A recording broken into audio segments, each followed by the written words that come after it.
Debate. The honourable member for Saskatoon Grasswood.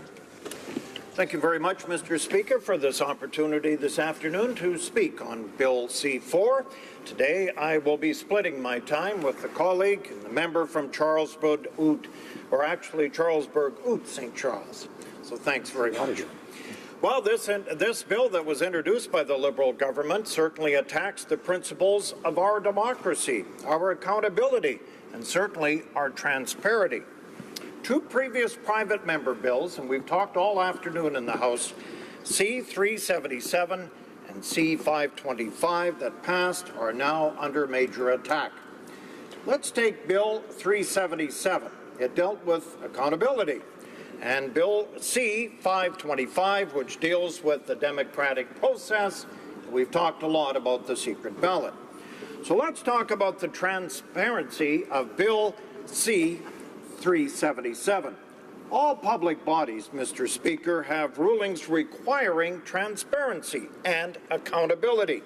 Members of Parliament, all 338 of us, all federal and provincial departments, our crown corporations, municipalities, and RMs.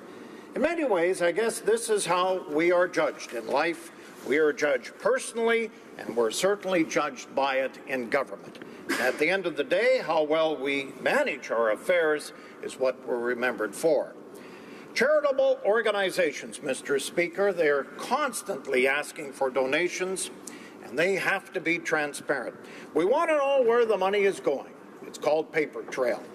Is management taking a lead role in transparency in charitable organizations? Many of us, coast to coast to coast, do a lot of charity work in our communities, and I urge you to get more about your organization. What do they stand for? Not only that, where is the money going? And that is the essence of this bill, C-4. Under a union shop, employees pay a percentage of union dues. Now, are the employees aware of what the dues are used for? Where are the dues going? Are unions and their leaders transparent? They should be, especially when there is a major tax credit for deductions. And many of us that have been union members over the last number of years, like myself, nearly 40 years, I had voluntary payments to the union, and they spent the money. That's the way it goes. So if I went to another charity, for an example, I could pick my charity, but in a union, it goes to that union. Deductions add up roughly, as you all know, we've heard it in the House here today, roughly $500 million annually. That is $500 million, and Canadians should know where that money is going. So this past federal election, we had unions actively involved in third-party advertising, Mr. Speaker. We had unions actually paying members to stand behind a party when they were doing announcements. Imagine that, actually paying members to participate. Certainly a no-no. Transparency is one of the fundamental principles of democracy. So now we have Bill C-377 and Bill C-525. They're under attack here. Unions are taking those dues, and they're spending millions of dollars in advertising. Are members aware of how much of their money is going to advertising? Members may not have the same view as that of the union, and yet they have little or no say where that money is going on which billboard. Are members aware of salaries that are being paid to their union leaders? Are they aware of the travel involved and all the benefits that some of these union members, leaders charge? We know Canadians care about accountability. They want government, every government, to be accountable. And I don't have to remind the members across the way from developments that have happened in the last week. We, all 338 members, show our expenses to the public to see.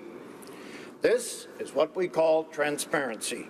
Even those not elected, as we just found out last week, are being now singled out for the lack of accountability. And they certainly should be. All Canadians, all 38 million, want to know the accountability. And especially after it was the Prime Minister that signed off on these expenses. So for Bill 525, it requires the secret ballot for union certification. If union members want to terminate their union certification, that also had to be done by secret ballot. The secret ballot, of course, has always been democracy. All members in the House were elected by the secret ballot, and even as we looked at right now electoral reform, we all understand it's mandatory for the secret ballot. That will occur in 2019, and I would say, Mr. Speaker, that will never change. How can members of the House of Commons here in this House be against a secret ballot? Secret ballot principles exist in provincial legislatures in my home province of Saskatchewan, along with BC, Alberta, Ontario, and Nova Scotia.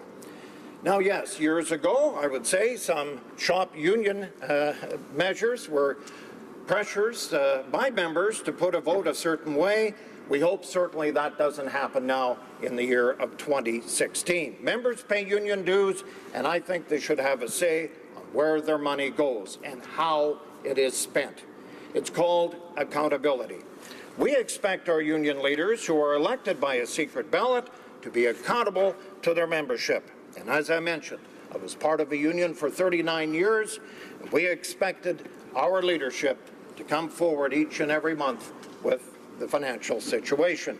I think the biggest losers in all of the talk that we've heard here today, Mr. Speaker, is the ordinary worker in this country, or the ordinary union members who just go about their business each day trusting that everything is on the up and up.